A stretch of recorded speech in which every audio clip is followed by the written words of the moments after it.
Assalamualaikum teman-teman Milanisti semua, ketemu lagi dengan Maestroza Channel. Sebelum nonton video-video kita, jangan lupa untuk di subscribe dan tonton videonya sampai habis ya, supaya Maestroza bisa terus semangat berbagi info tentang klub kesayangan kita, AC Milan.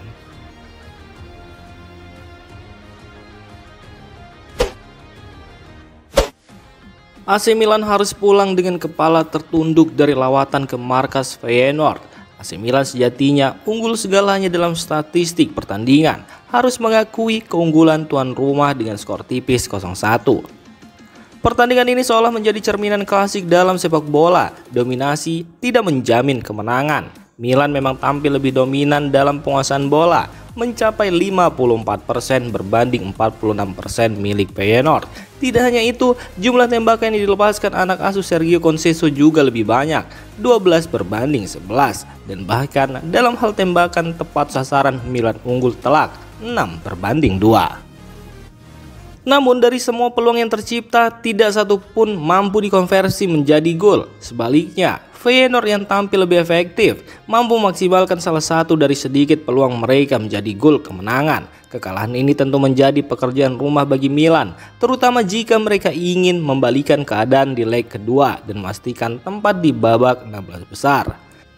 Belajar dari kekalahan tersebut, terutama dalam hal efektivitas serangan dan penyelesaian akhir, menjadi kunci utama bagi AC Milan untuk menatap pertandingan leg kedua di depan pendukung sendiri. Statistik memang berbicara banyak dalam pertandingan sepak bola, namun pada akhirnya papan skor yang menentukan hasil akhir. Milan mendominasi pertandingan melawan Feyenoord, tapi dominasi tersebut terasa hampa tanpa adanya gol yang tercipta. Keunggulan dalam penguasaan bola dan jumlah tembakan menjadi sia-sia ketika tidak ada satupun yang mampu menembus gawang yang dikawal oleh kiper Feyenoord. Masalah efektivitas serangan ini jelas menjadi sorotan utama bagi Milan. Meskipun mampu menciptakan sejumlah peluang, penyelesaian akhir yang buruk menjadi penyebab utama mereka gagal mencetak gol. Para pemain depan Milan terlihat kurang tenang dan kurang ganas di depan gawang lawan. Hal ini tentu menjadi pekerjaan rumah bagi pelatih Sergio Conceição untuk segera menemukan solusi agar timnya lebih tajam dan efektif dalam memanfaatkan peluang di pertandingan berikutnya. AC Milan menghadapi malam yang mengecewakan di The Kuip dengan kekalahan 1-0 dari Feyenoord di leg pertama babak playoff Liga Champions. Gol sematawayang dari Igor Paisao di awal babak pertama menjadi pembeda dalam pertandingan yang didominasi oleh intensitas dan tekad kuat tim tuan rumah. Rafael Leao yang diharapkan menjadi salah satu pemain kunci Milan mengakui setelah pertandingan bahwa Rossoneri gagal menyamai agresi dan determinasi yang ditunjukkan Feyenoord. Dalam wawancara dengan Prime Video, Leo merefleksikan performa Milan yang kurang optimal dan berbicara tentang langkah yang perlu diambil untuk leg kedua di San Siro. Kami tidak menunjukkan tekad dan agresi yang sama seperti mereka. Kami tidak berada di level pertandingan ini. Saya juga memiliki peluang di babak pertama yang tidak dapat saya manfaatkan. Sekarang kami harus pulang, beristirahat dan melihat apa yang tidak kami lakukan dengan baik hari ini. Kami akan menghadapi pertandingan kedua di San Siro bersama para penggemar. Kami harus memiliki sikap yang tepat untuk pertandingan penting Liga Champions yang tidak kami lakukan hari ini. Jika kami melakukan ini dengan kualitas kami akan memenangkan pertandingan, ujar Rafael Leao. AC Milan harus menelan kekalahan saat bertandang ke markas Feyenoord di Liga Champions. Kekalahan ini menjadi tantangan berat bagi Milan jelang leg kedua di San Siro pada pekan depan. Mereka harus menang dengan selisih minimal 2 gol untuk memastikan tiket ke babak 16 besar. Meskipun mengalami kekalahan, Sergio Conceição menegaskan bahwa AC Milan masih memiliki 90 menit lagi untuk membalikkan keadaan. Ia percaya timnya bisa bangkit di leg kedua. Kami baru setengah jalan, masih ada 90 menit lagi yang harus dimainkan. Kami tahu atmosfer di Rotterdam akan sulit. Mereka bermain sangat agresif dan memenangkan banyak duel. Dalam situasi seperti ini, memenangkan pertandingan menjadi lebih sulit, ujar Sergio Conceição seperti dilansir Milan News. Zlatan Ibrahimovic dikenal sebagai pesepak bola yang berbakat dan kontroversial dalam sepak bola modern. Namun sejak beralih ke peran baru di AC Milan, pandangan terhadap dirinya perlahan berubah.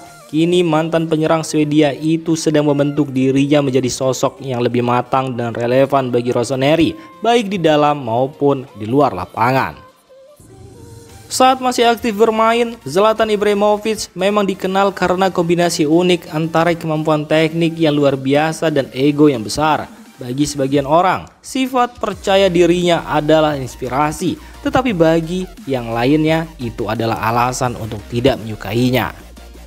Namun terlepas dari pendapat publik, Zlatan selalu menjadi pusat perhatian, baik karena aksinya di lapangan maupun kepribadiannya yang flamboyan. Ketika rumor tentang kembalinya Ibrahimovic ke Milan dalam kapasitas non-pemain mulai beredar, banyak yang mempertanyakan peran dan dampaknya. Hampir 12 bulan setelah resmi bergabung kembali, pertanyaan tentang perannya di klub masih sering muncul, mencerminkan ketidakjelasan awal tentang tanggung jawab dan pengaruhnya. Namun dalam beberapa bulan terakhir, terutama sejak Januari, peran Zlatan Ibrahimovic mulai terlihat lebih jelas. Milan melakukan perubahan besar dengan mendatangkan 5 pemain baru dan menunjuk pelatih kepala baru. Transformasi ini mencerminkan evolusi peran Ibrahimovic sebagai bagian dari manajemen klub. Salah satu momen yang menonjol adalah ketika Milan memperkenalkan Joao Felix sebagai pemain baru. Alih-alih mengambil alih panggung seperti yang mungkin dilakukan Zlatan di masa lalu, ia memilih untuk memberikan ruang kepada Felix untuk berbicara dan menyampaikan pikirannya sendiri. Ini menunjukkan pendekatan yang lebih profesional dan rendah hati yang sebelumnya jarang diasosiasikan dengan Ibrahimovic. Zlatan juga menunjukkan kematangan dalam menangani isu-isu sensitif seperti masalah wasit. Dalam pernyataan publiknya, ia tetap tegas, tetapi menyampaikan pendapatnya dengan cara yang penuh rasa hormat dan profesional, sesuai dengan posisinya sebagai bagian dari manajemen Milan dan karyawan Redbird Capital Partners, pemilik klub AC Milan. Pendekatan ini tentu berbeda dari citra Zlatan yang dikenal belak-belakan dan sering memicu kontroversi. Sebaliknya, ia kini menunjukkan sisi yang lebih diplomatis dan strategis yang sangat dibutuhkan oleh Milan di fase transisi ini.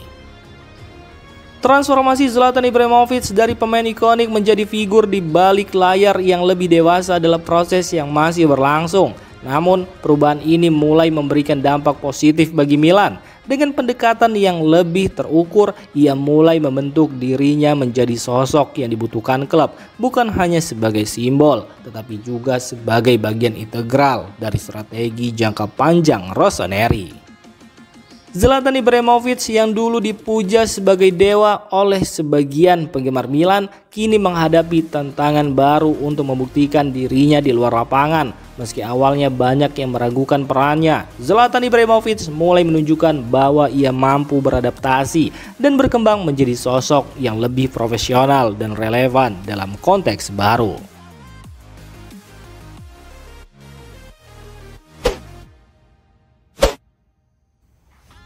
Demikian informasi dunia sepak bola terupdate hari ini. Untuk kamu yang gak mau ketinggalan seputar informasi sepak bola Eropa, silahkan like, subscribe, dan share video ini. Terima kasih.